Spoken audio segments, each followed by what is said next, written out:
So this is something that once you recognize it, it totally changes the way that you approach everything in life, really. And that is that inside of us we have two souls. We have our divine soul, which is our drive to do everything good and make our life meaningful and fulfilling and just always do the right thing. And we also have our animal soul. But the animal soul often gets equated with negativity, but that's not true. The animal soul doesn't want negativity. The animal soul wants two main things. It wants safety and it wants pleasure. Our desire for safety and pleasure often gets distorted though into negativity. We want to keep ourselves safe, so we build walls to keep ourselves safe, and that ends up hurting people and shutting people out.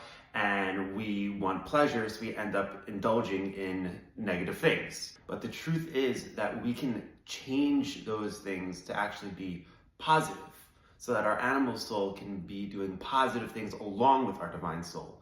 So what does that look like? That means, let's take for example, safety. We can recognize that we are safe in the hands of our Creator, that everything that's going on in our lives is being guided by Hashem, and that He is taking us everywhere we need to go for what's best for us. So even when things happen which are painful and we don't like, that we're still being held and guided by Hashem. And with the pleasure aspect, we tend to crave very basic things that are in our face, but we can retrain ourselves to desire pleasure which is much more meaningful, and that is holy pleasure.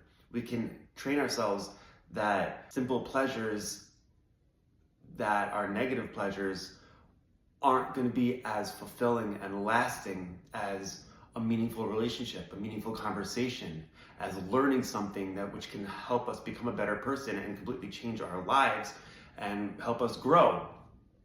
So we can end up desiring things and getting pleasure from things which lift us up instead of giving us a temporary fix. So that's just a different way to look at the animal soul, to realize that it's not something negative, but it's something that is just part of ourselves that we can use for negative or positive, depending on how we train it.